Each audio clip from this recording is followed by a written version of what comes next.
recevons le journaliste M. Alafé Ouakili, journaliste professionnel, fondateur, directeur du groupe de presse L'Intelligence d'Abidjan. C'est à la faveur de la sortie de son troisième ouvrage intitulé Kampuch Foot. J'avoue déjà avoir lu ces deux ouvrages intitulés Notre histoire avec Laurent Gbagbo, champion de dangereuse. On va en parler brièvement. Et avant, en tout cas, de passer en quelques fractions, on va dire un peu ce que j'ai pu, on va dire, voir un peu dans cet ouvrage. C'est vrai que je l'ai fait rapidement. J'ai essayé de faire une petite lecture en diagonale. C'est pas en tant que critique littéraire, je le précise tout de suite. C'est vraiment un aîné dans le métier déjà, avant tout, qui nous fait la sympathie de nous recevoir. Bonsoir, monsieur Alafé. Bonsoir, Guillaume Vergès. Tout à l'heure, vous avez dit 3. C'est tellement 3 pour ce que vous avez lu, mais il y a un quatrième que vous n'aviez pas peut-être encore vu. Ok. C'était pour préciser qu'il y a 4 romans. Et celui-ci est le quatrième. Le premier, c'était Instant de vie. Oui, ok, voilà, oui, c'est vrai. Ça, que peut-être vous devez redécouvrir. Voilà. Certainement, certainement. Mais justement, vu que vous parlez d'Instant de vie, peut-être que je l'ai lu, mais c'est dans notre histoire avec Laurent Gbagbo, parce que ça allait être ma première question, où vous parliez un peu de votre mentor, M. Ben Soumaro. Tout à fait, c'est exact. Notre Justement. histoire avec Laurent Gbagbo. C'est ça. Où je fais allusion à lui, C'est ça. sans le citer. Tout à fait. Et voilà. Et justement, lorsque moi j'évoque son nom, qu'est-ce que ça vous fait là? Bon, respect, reconnaissance et puis hommage, voilà. C'est ça. Mais pourquoi ne l'avoir pas évoqué ouvertement dans cet ouvrage? Non, il était vivant, donc je ne pouvais pas faire un livre, il était vivant, donc et puis c'était pas un livre biographique, je ne l'avais pas rencontré pour parler de lui, et donc j'ai choisi ce style-là aussi pour me prémunir d'un certain nombre de choses, voilà. Maintenant, bon, qui n'est plus, je peux éventuellement peut-être faire un témoignage en l'évoquant directement, ça ce n'est pas exclu, mais pour l'époque, j'avais fait le choix de ce style qui était certes assurément un essai, mais qui avait un peu cette part d'ombre et de mystère là aussi. Tout à fait. Et s'il y a un témoignage là exclusif à sa mémoire que vous souhaiteriez faire partager avec ceux qui vont suivre cette interview, ce serait quoi?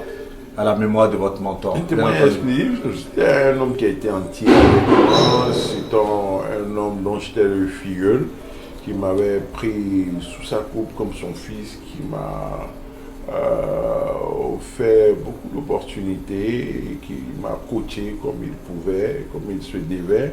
Et je lui en suis reconnaissant, malgré à un moment des malentendus et des désaccords qu'il y a pu y avoir entre nous. Ben justement, lorsque vous dites qu'il vous a donné pas mal d'opportunités, et on sait que dans votre trajectoire aussi, vous avez donné sa chance à beaucoup de personnes, vous héritez cela de lui ou ça reste un trait de votre caractère personnellement? Oui, ça reste un trait de mon caractère, cette part d'humanité, cette part de générosité, ce sens du partage, c'était là en moi. Et puis il a aiguillé cela, il a contribué à renforcer cela parce que c'était aussi comme ça, lui, un homme qui ouvrait des portes, qui rendait service, qui essayait d'aider les autres. Voilà. Moi, j'ai eu cette prédisposition, peut-être c'était lié à mon environnement, à ma famille, cette empathie naturelle ou sympathie renforcée à l'égard des autres, et avec lui, ça s'est renforcé. Cette part de générosité dont vous parlez justement, est-ce que vous avez l'impression de la recevoir aussi de pas mal de personnes au-delà de votre mentor? Oui, oui. Dans la vie, dans l'environnement, quand on parle d'un milieu bon, pas pauvre, mais modeste et moyen, et que l'on arrive à progresser, à évoluer dans la vie, c'est parce que il y a l'ascenseur social. Ça tourne, il y en a qui tendent la main, qui aident à avancer petit à petit. Donc je pense que peut-être pas dans mon environnement immédiat, mais dans la vie, dans la société, il y a des gens qui tendent toujours la main, qui permettent de ne pas regretter d'avoir aidé les autres. Parce que souvent, ceux-là même qu'on aide directement sont ceux-là qui font mal, qui font du mal. Mais le bien qu'on leur fait à eux, on peut ne pas en profiter avec eux-mêmes, mais il y a d'autres personnes comme une sorte de justice immanente ou cette sorte de justice divine qui fait que les uns à côté de toi à qui tu as fait le bien peuvent te le rendre par le mal, mais d'autres personnes, ce bien que tu leur as fait permettra à d'autres personnes de te faire aussi du bien. Donc voilà un peu comment ça fonctionne et comment je perçois les choses. En fait, j'avais posé cette question par rapport à un fait. Moi, j'ai remarqué que là, aujourd'hui, on est au consulat général de Côte d'Ivoire à Paris. Et c'est dans ces locaux-là que vous avez pu faire cette dédicace, justement. Et là, vous nous accordez cette interview où on a vu un parterre de personnalités. Et lorsqu'il s'agit chaque fois de M. Alafé Ouakili, on voit ce parterre de personnalités qui vous entoure. C'est ce pourquoi j'ai demandé est-ce que vous avez ce retour-là, ce sentiment de savoir que ce partage, cette générosité dont vous faites preuve, qu'on vous rend ça d'une manière ou d'une autre tout de même, quelque part. Oui, aujourd'hui, en est un témoignage. Vous allez voir, ceux qui sont venus, peut-être à eux, jamais rien donné. Certains, jamais rien donné, mais peut-être j'ai fait des choses pour leurs proches, pour leurs amis, pour des gens qu'ils connaissent. Ça peut ne pas être un don financier ou matériel. Ça peut avoir été simplement une disponibilité. Ça peut avoir été une prise de position qu'ils ont aimé. Ça peut avoir été un article que j'ai fait pour leurs activités. Ça peut avoir été un simple coup de fil, un sourire. Donc je pense que cette générosité-là, ce sens du partage, en tout, c'est pas seulement donner de l'argent aux gens, c'est leur marquer de l'affection, de la disponibilité, c'est lorsqu'on est journaliste, leur manifester de la compréhension, c'est couvrir leurs activités, c'est leur accorder de l'attention, de l'intérêt. Donc quand je parle de générosité, de partage, c'est tous ces éléments. Et je crois que vous avez été témoin de la mobilisation. Nos objectifs ont été atteints. Donc c'est ça que je pense que je suis rétribué suffisamment pour cela. Et en retour, voilà ce que ça donne.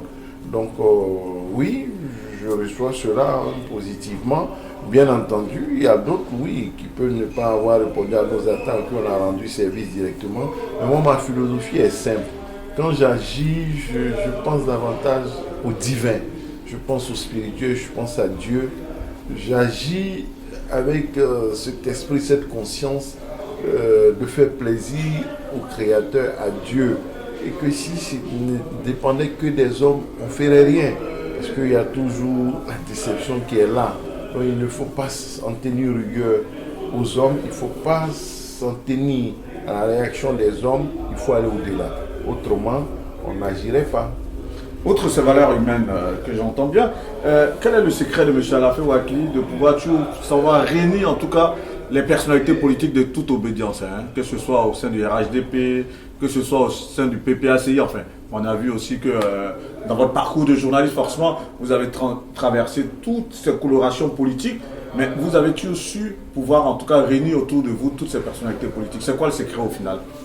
Le secret, je ne sais pas s'il y a un secret, je ne sais pas si c'est le modèle, mon parcours est un modèle parcours, le parcours idéal. Mais ce que je veux dire, c'est ma tempérance, ma modération, et puis ce respect de toutes les opinions et de toutes les sensibilités, ce sentiment de dire qu'il y a un demain, ce sentiment de redevabilité, rendre compte quand même, se dire qu'il y a des regards extérieurs, il faut rendre compte et il faut pouvoir parler en levant la tête sans avoir honte pour soi-même, ni pour ses proches, ni pour l'entourage, ni pour ses enfants. Donc cela exige d'avoir une certaine attitude. Et cette attitude-là, c'est peut-être refuser les excès, c'est peut-être refuser d'être dans l'arrogance, refuser d'être dans l'insolence et avoir une posture de respect, ne pas insulter l'avenir, être dans la modération. Donc, j'essaie d'être dans la mesure, dans la modération, dans la pondération, dans la tempérance. Et je crois que c'est ce qui peut expliquer qu'en retour, j'ai l'opportunité d'avoir l'écoute à gauche, à droite, avec des gens de plusieurs sensibilités.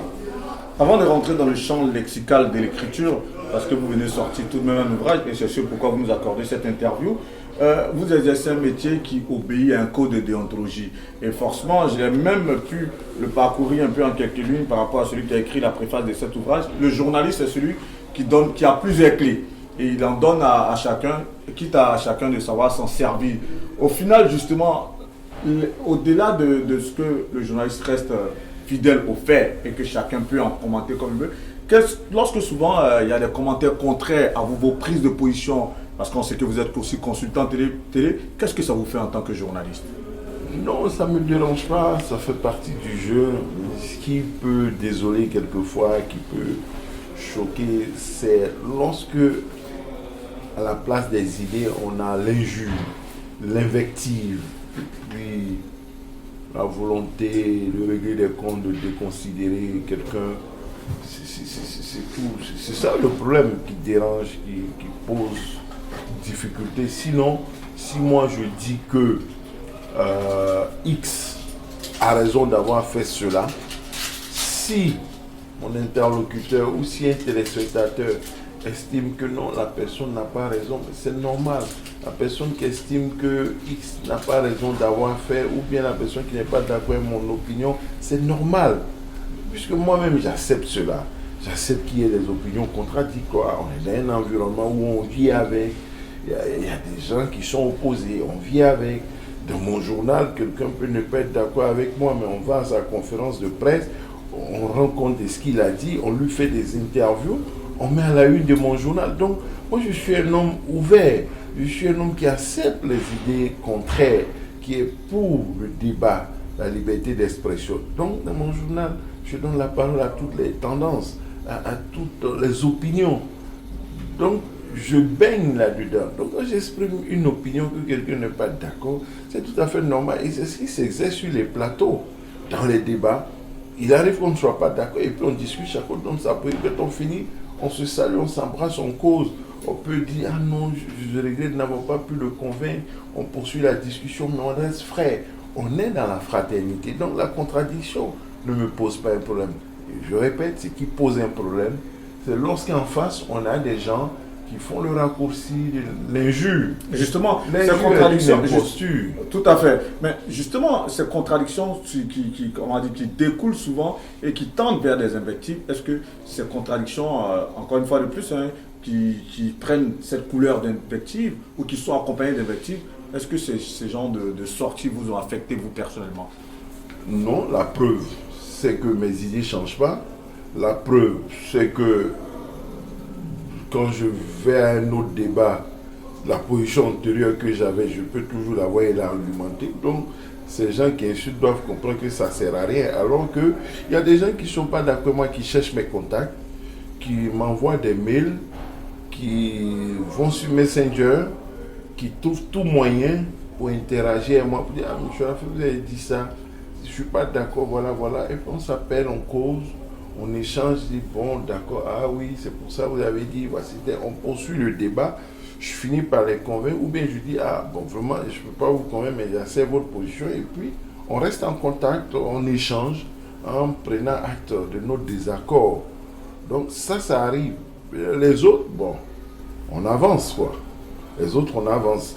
Ça dérange, on peut le déplorer, mais affecté, oui, peut-être, mais ça ne change rien en fait.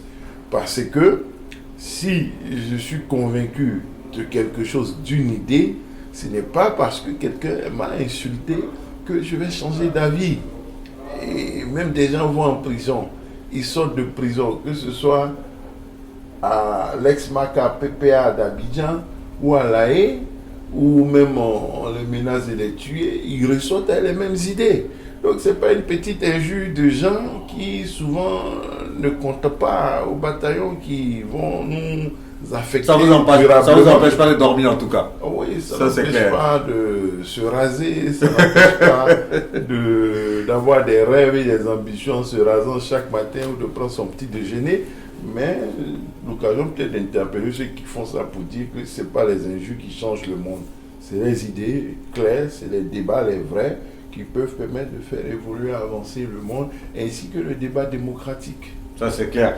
Justement, votre journal, L'Intelligent d'Abidjan, se pose comme un journal centriste. Quand je dis centriste, sans parti, parce que ça a toujours été sa ligne éditoriale depuis sa création. Est-ce que vous pensez que durant toutes ces années de L'Intelligent d'Abidjan, vous êtes resté fidèle à cette ligne, selon vous? On ne peut pas l'avoir été à 100%. Et comme j'ai eu à le dire tout à l'heure, si on retient une chose, c'est-à-dire, au lieu de me voir en pro Gbagbo, pro Ouattara, pro Bédié, pro ceci ou pro cela. Il faut plutôt me voir en pas anti. Si on retient cela, on verra que je suis resté constant sur cela. C'est-à-dire, je ne suis pas anti-Ouattara et je l'assume. Pourquoi on veut que je sois anti-Ouattara, que je sois contre Ouattara? Je ne suis pas anti-Gbagbo et ça, je l'assume. Je ne suis pas anti-Bédié et ça, je l'assume. On peut faire quelques critiques sur Bédié souvent, mais je ne suis pas anti-Bédié. On peut faire quelques critiques sur Pépé Assigné et Gbagbo, mais je ne suis pas anti-Pépé Assigné, anti-Gbagbo. Je fais quelques critiques sur Guillaume Soro, je ne suis pas anti-Soro, sur Bédié, je suis tout le monde. Donc, ce que je revendique être ou n'être pas, c'est que je ne suis pas anti quelqu'un. Si je suis pro quelque chose, comme diraient les autres, je suis pro Côte d'Ivoire et pro Afrique. Juste sous ce temps-là, je suis dans une constance et une cohérence pas possible. Maintenant, ceux qui voudront d'autres grilles de lecture, d'autres paramètres d'évaluation, pourraient ne pas être d'accord, je leur en donne acte, mais moi je pense que je suis dans une constance, dans une cohérence et j'ai toujours plus ou moins maintenu ces positions-là, tout en ayant aussi des lignes rouges par rapport à un plan de carrière que je me suis fixé. Parfait. On va s'intéresser à Can Puch Foot, du coup d'éclat, du moins son coup d'état. Et justement, là vous êtes dans un pays imaginaire que vous avez nommé Miroiri. Sur le plan narratif, on voit que, sur le plan narratif, c'est vrai, j'essaie de survoler un peu comme je l'ai dit tout à l'heure. Est-ce que dans la narration, vous parlez seulement que de foot ou vous parlez d'autre chose? C'est clair, je ne parle pas que de football, je parle de la politique à travers le football. Et comme c'est écrit dans le résumé, moi je parle d'une idée, d'une interrogation, ou du moins d'une thèse, une interrogation qui aboutit à une thèse. L'interrogation, est-ce que le sport pour le football peut être neutre? Et ça part de l'idée que non, n'est pas neutre. Quelle que soit la position qu'on prend, ou même en disant qu'on est neutre, cette neutralité est une prise de position par rapport à quelque chose. Ce refus de se prononcer sur les questions politiques et de dire qu'on ne se mêle pas de politique revient à prendre une position, en fait, qui devient partisane. Et donc, elle n'est jamais neutre, cette position. Le football et le sport ne sont pas neutres. C'est ce qui ressort dans le livre, parce que chacun s'approprie des situations pour revendiquer et faire valoir ses opinions et ses convictions. Mais justement, outre ce postulat, en termes de plan axiologique, quel message vous voulez renvoyer ici au public à travers cet ouvrage?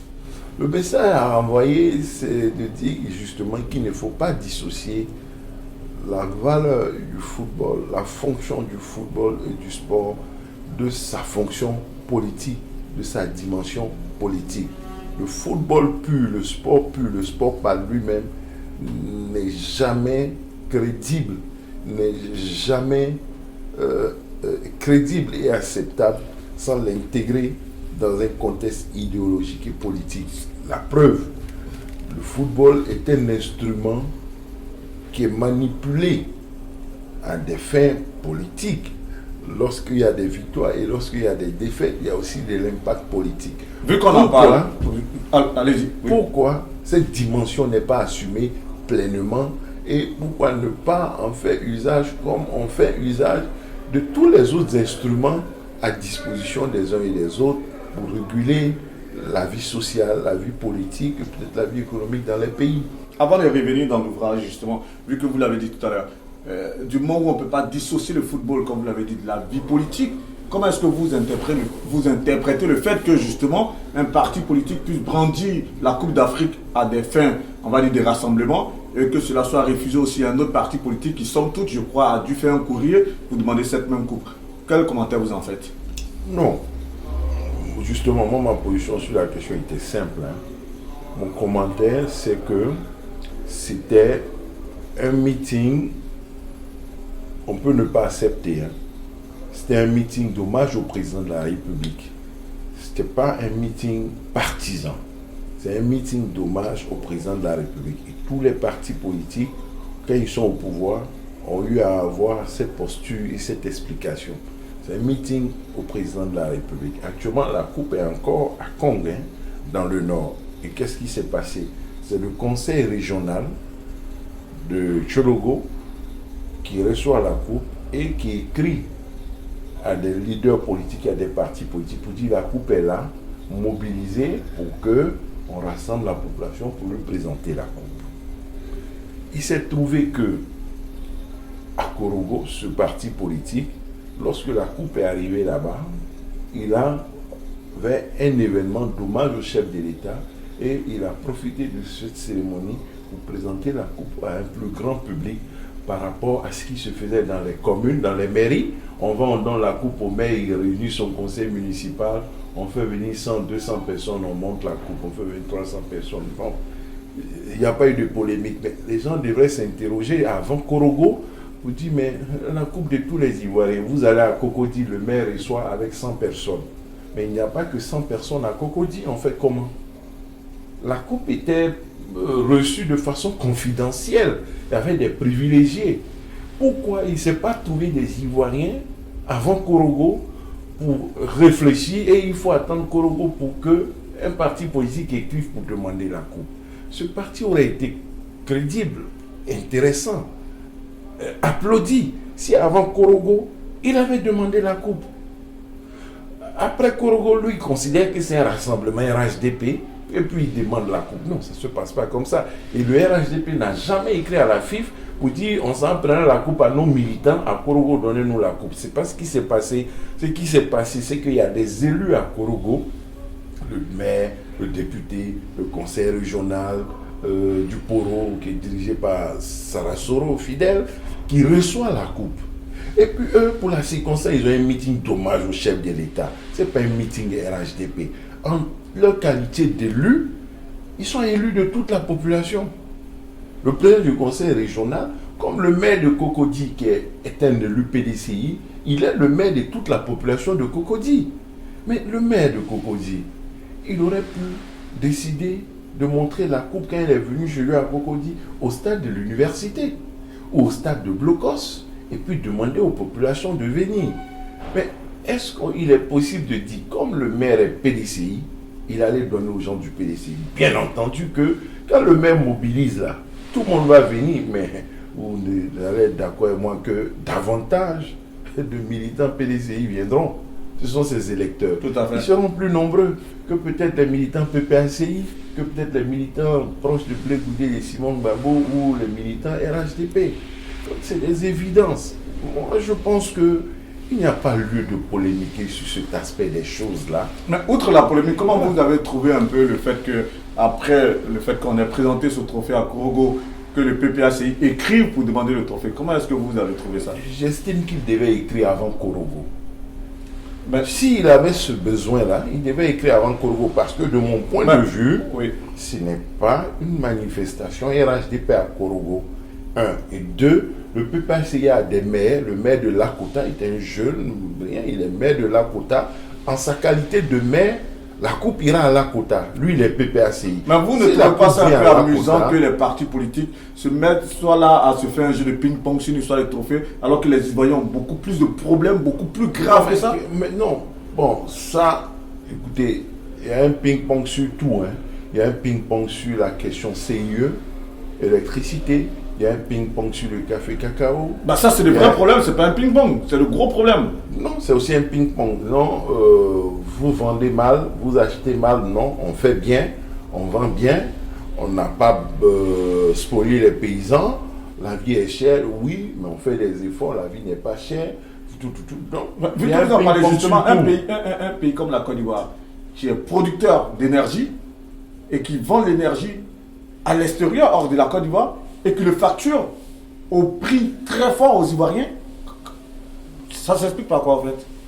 Ça s'explique par les coûts de facteurs. L'électricité, la production de l'électricité coûte cher. Mais on n'en a pas assez suffisamment pour nos besoins internes. Pourquoi est-ce qu'on s'évertue à vouloir vendre? Non, vous savez, ça a été souvent expliqué. Je pense que c'est un débat qui n'est pas nouveau. Lorsque l'électricité est lancée en phase de distribution, dans le réseau, quand ce n'est pas consommé, ça ne se conserve pas. Ouais. Donc c'est lancé. Et donc, dans le lancement, il y a des installations, il y a un raccordement, il y a une interconnexion avec le Burkina, le Mali et le Ghana. Et donc, il y a des moments, on leur en donne et le réseau, là, il y a une capacité pour leur en donner. Donc, si nous on en manque, si nous on a des difficultés, ce n'est pas parce qu'on leur en donne. Au contraire, lorsqu'on leur en donne, on évite les pertes et le gaspillage. Et ça, il faudra suffisamment. Mais outre cela, est-ce qu'on a des structures comme la CRE en France pour réguler le marché de l'énergie en Côte d'Ivoire? Est-ce que ça existe? Bon, il y a des structures de régulation comme l'ANARE, qui est une structure comme l'ANARE qui devrait réguler, mais qui le fait au nom de l'État. Un, et puis deux, l'État est au début et à la fin du processus. Tout à fait. En termes de distribution, en termes production, distribution, de commercialisation. Tout à fait. Maintenant, à toutes les étapes. Ouais. L'État aussi est dans la production, mais il y a des producteurs indépendants qui vendent à l'État. Ce qu'il faut arriver à faire à un moment donné, c'est qu'il faut peut-être y arriver. C'est que la solution serait d'avoir plusieurs fournisseurs d'énergie. Il y a plusieurs fournisseurs. Mais aujourd'hui, le seul fournisseur, c'est la CIE. Il y a deux structures. Oui, mais en fait, en réalité, ça ne règle rien en fait. S'il y a 10 CIE, je vais vous expliquer. Voilà, s'il y avait une ouverture de marché. Si je vais vous dire, même s'il y a 10 CIE aujourd'hui, puisque l'État est au milieu du processus et au cœur, c'est l'État qui achète. Quand les gens produisent là, l'État achète. Quand l'État achète, l'État doit à la CIE pour distribuer. Ça veut donc dire que si demain, il y a 10 CIE, tout l'État va acheter pour donner à une petite partie de chaque CIE. Ça ne change rien. Mais c'est là où la CRE peut intervenir, parce que ça se fait en France. On est en France, par exemple. On sait que l'État est actionnaire chez EDF, par exemple. Il y a des, en termes de contrats, il y a des contrats en offre de marché, il y a des contrats qui sont réglementés par l'État. Justement, pourquoi ne pas faire une ouverture de marché? Parce qu'ici en France, on a Engie, on a EDF, Total Energy, Eni, il y a pas mal de fournisseurs d'énergie. Pourquoi ne pas aller à cette solution pour pouvoir soulager? Parce que là, on parle le cas échéant de l'électricité. Je vous parle du cas ivoirien. Oui, mais justement, pourquoi ne pas tendre à ça aussi? Je vous parle du cas ivoirien. On connaît les coûts de production. Vous voulez qu'au niveau de la distribution, les choses changent. Mais je vous dis que si on a les mêmes producteurs, si l'État achète toujours au même prix élevé, à quel miracle vous attendez? C'est-à-dire que, parce que au niveau, par exemple, de la téléphonie, vous avez vu, on a 3 opérateurs là. On dit joue la concurrence, mais on a vu que les prix sont à peu près identiques. Hein. Oui, ça peut être identique, mais ça peut soulager quand même le dernier maillon qui est le peuple, au fait. C'est ça. Non, si les prix sont identiques, je ne vois pas. Non, mais en même temps aussi, ça a permis. Vous êtes d'accord avec moi qu'en 98-99, pour une seule minute d'appel, on était à 500 francs CFA. Aujourd'hui, par exemple, c'est vrai qu'on est arrivé à l'étape d'Internet, mais aujourd'hui, le prix unitaire pour appeler, c'est moins cher quand même. Vu qu'il y a eu cette ouverture de marché. Non, eux tous avaient les mêmes prix avant. Ils étaient 1, 2, 3. Donc, eux tous, ils continuent en diminuant. Donc, c'est pas là où on aurait vu qu'il y avait la concurrence. C'est-à-dire, si un seul était là pendant 20 ans, faisait un seul prix, et puis un deuxième ou troisième vient, et puis paf, ça change. Eux tous ont progressé ensemble, en diminuant en chemin ensemble. Et il est évident que plus il y a des consommateurs, plus les gens utilisent, et plus les années passent. Au début, quand c'était 100 francs, peut-être on avait 10 000 abonnés ou 100 000 abonnés. Aujourd'hui, quand c'était 500, mais aujourd'hui, si c'est 100 francs, vous verrez qu'on dit on a 30 millions d'abonnés, l'un des meilleurs taux de pénétration en Afrique ou même dans le monde. Donc quand on a 30 millions d'abonnés, on ne peut pas vendre au même prix que quand on avait 100 000 abonnés. Donc c'est tout ça qui peut expliquer que les prix ont diminué et pas forcément le nombre d'opérateurs, c'est la qualité des services, etc., etc. Donc il y a un certain nombre de choses à offrir. Il ne faudrait pas penser que... Moi, ce que je suis en train de dire, c'est à la base, il faut qu'à la base, peut-être, autant on veut que l'État libéralise, se désengage au niveau de la distribution ou la commercialisation, parce que il y a la distribution avec les infrastructures à créer, les trucs, et puis après il y a la commercialisation. Tout à fait. Donc l'État lui-même, il produit un peu. Il y a aussi le transport de l'énergie. Voilà. Bref, en tout cas, la politique énergétique ivoirienne mérite réflexion et une grosse refonte, forcément. Il faut une grande...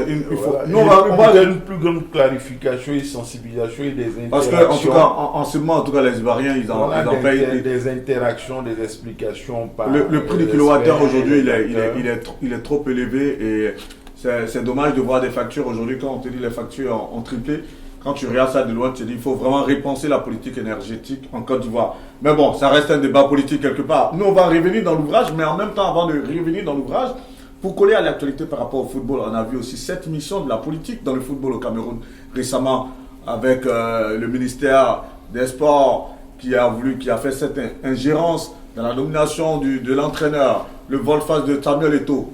Monsieur Alafé Ouakili, c'est l'actualité, elle est brûlante. Et vu que vous êtes dans ce champ de lecture, qu'est-ce que vous en dites? Mais justement, il y a toujours une interaction entre le football et la politique, comme je le dis. Mais ce n'est jamais clairement assumé.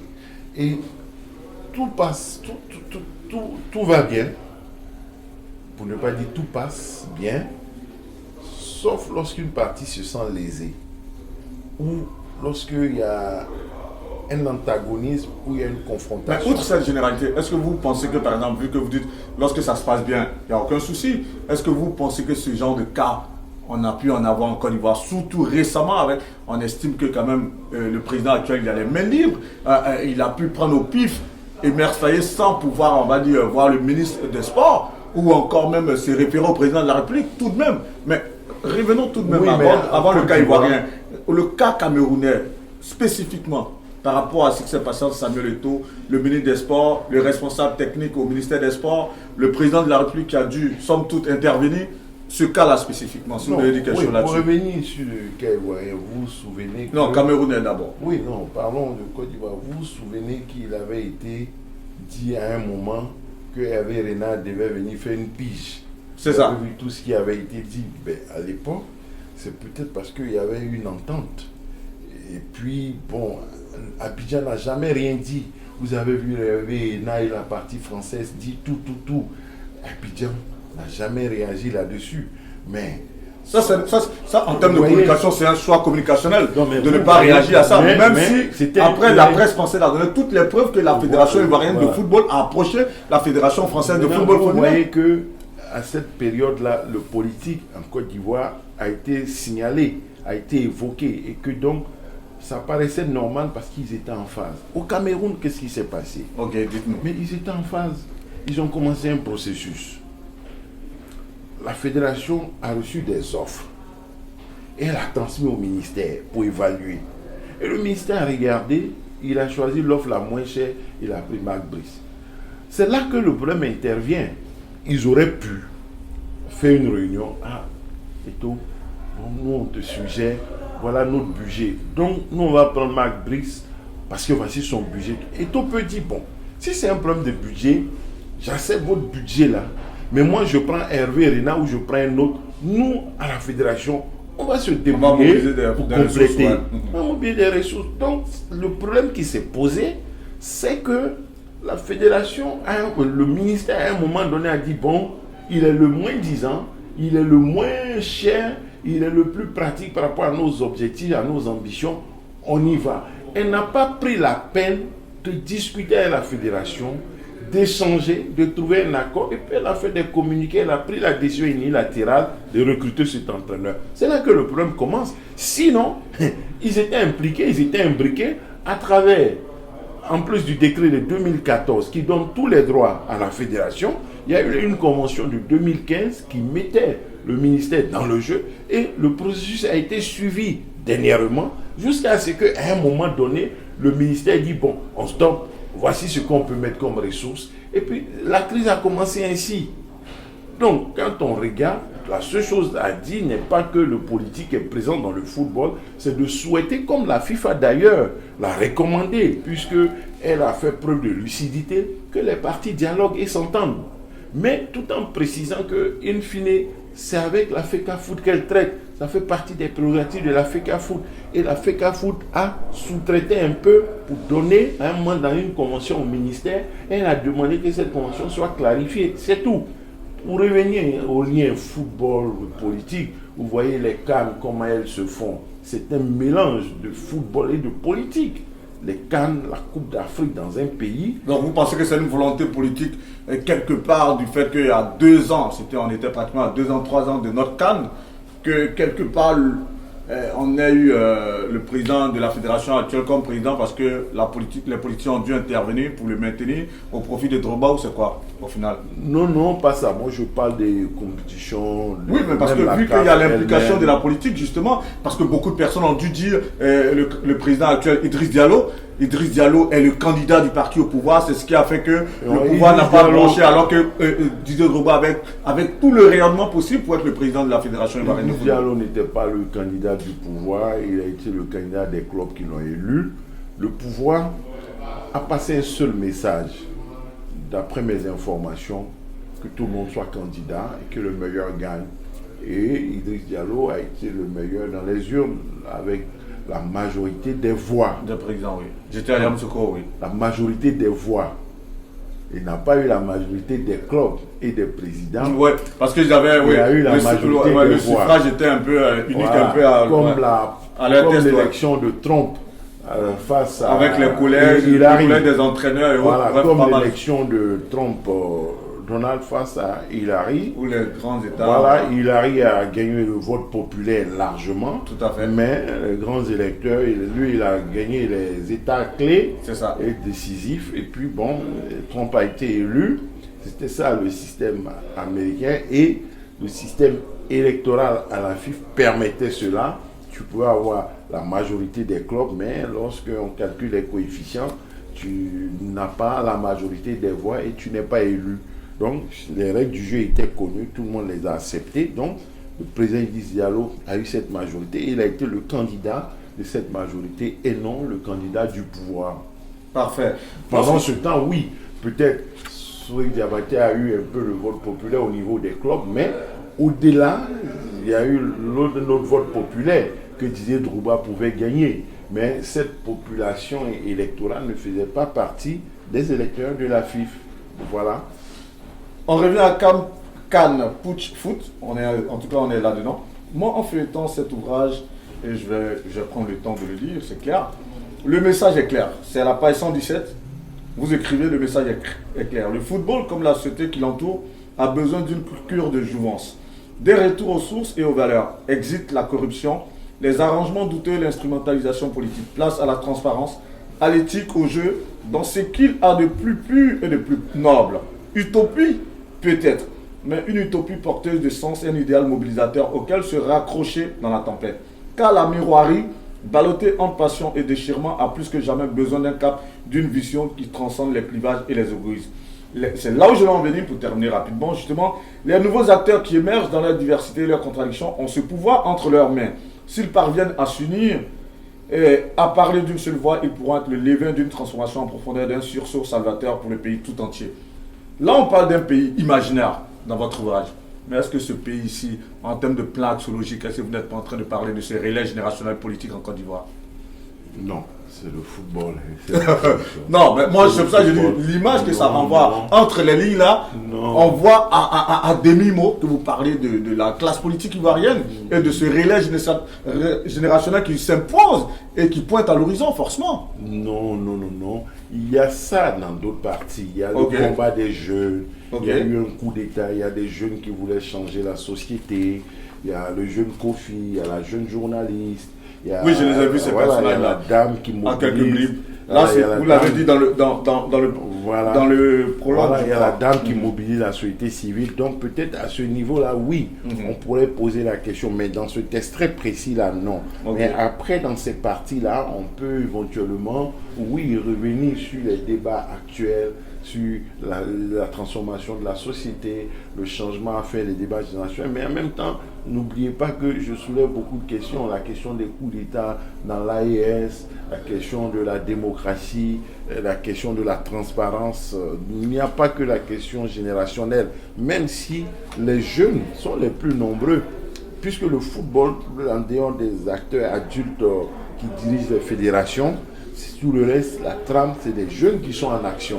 le débat se passe au niveau de la jeunesse et des jeunes. Donc, on pourrait, à travers ce combat-là, éventuellement percevoir la question générationnelle. Bon, moi, je vous sais fin limier et fin. Vous avez un réseau d'information très, en tant qu'aîné dans le métier, je connais votre réseau d'information, il est très dense.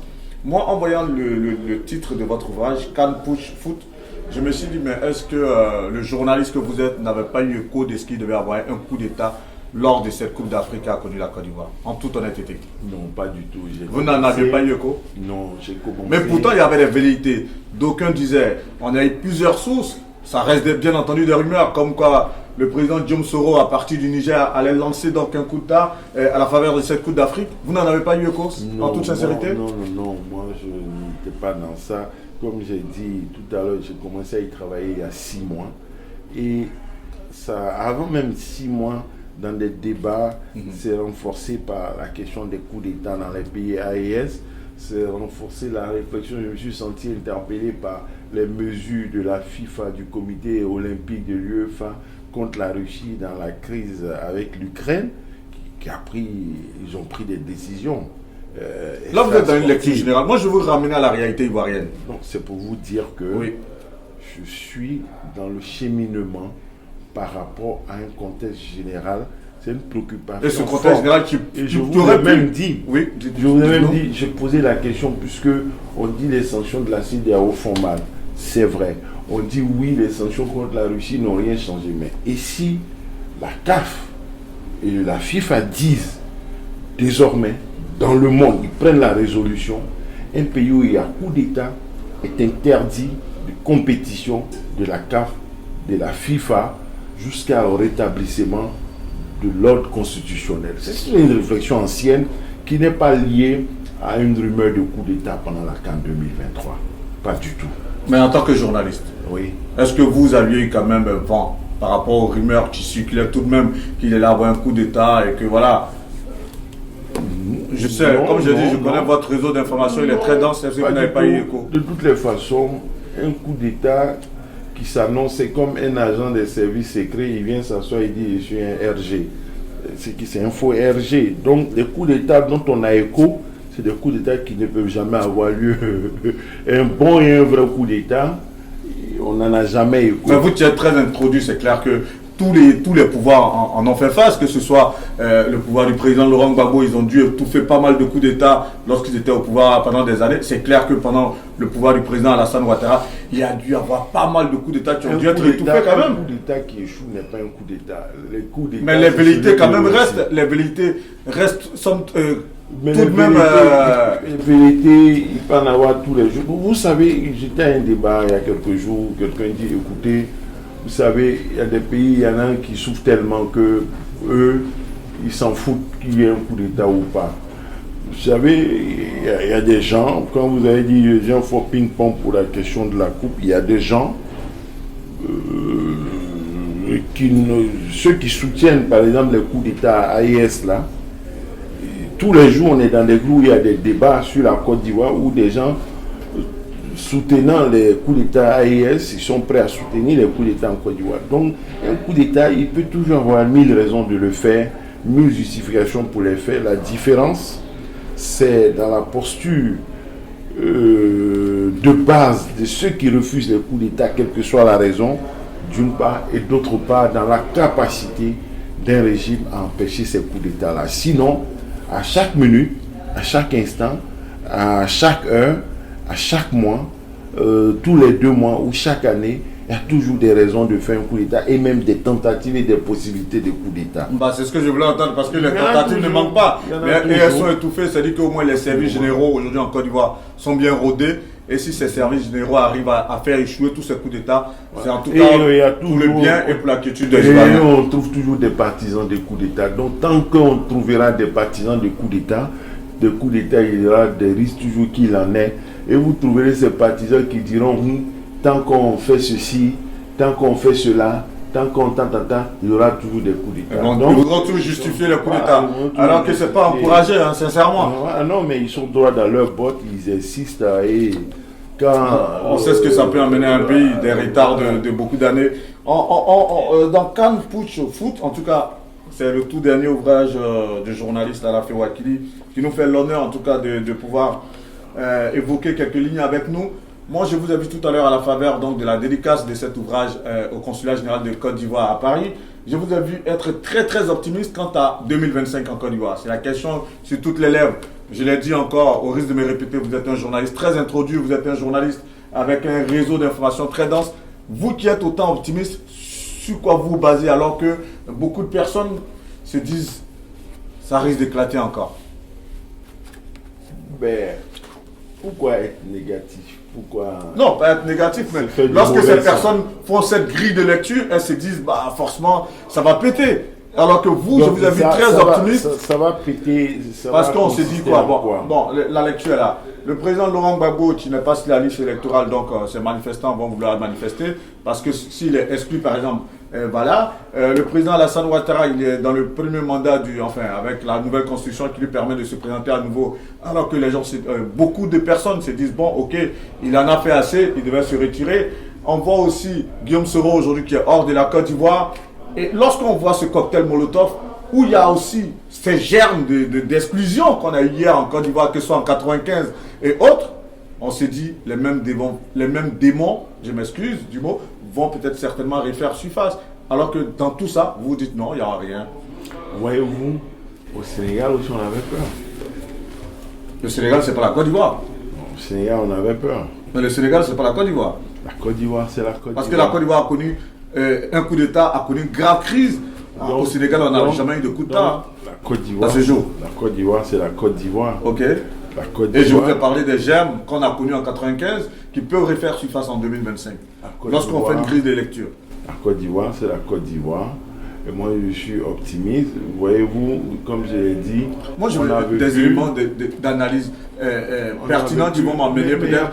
Ou bien qui vont convaincre certaines personnes de se dire, bon, si M. Alafi Wakili, qui est un grand journaliste, nous fait telle analyse, on n'a pas à s'inquiéter. Oui, mais parce que ceux qui ont peur ne disent pas pourquoi il faut avoir peur. J'ai donné quelques éléments tout à l'heure. C'est pas suffisant en fait. C'est pas parce que quelqu'un est exclu, c'est pas parce que quelqu'un n'est pas sur une liste électorale, c'est pas parce que quelqu'un est un nouveau candidat qu'il faut avoir peur. Ça fait partie des choses normales. Voilà. Il n'y a rien d'inédit en fait en Côte d'Ivoire.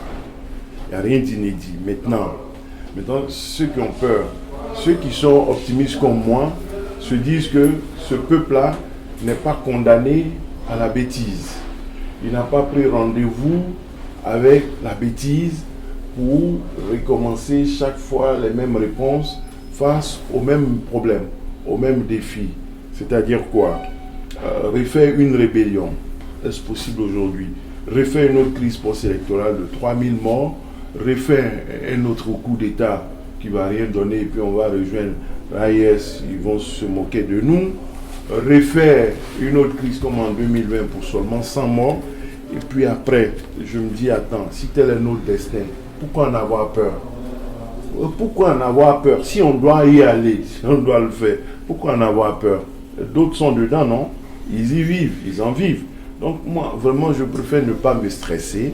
Je préfère être positif, de dire tout va bien se passer et que si tout se passe mal, c'est que le peuple l'aura voulu, les Ivoiriens l'auront voulu. Si tout se passe mal, qu'on a encore 3000 morts, si tout se passe mal, qu'on a une nouvelle rébellion, si tout se passe mal, qu'on a encore seulement 100 morts, si tout se passe mal, qu'on a encore un coup d'État, ben, tant mieux, Dieu l'aura voulu. C'est tel est notre destin.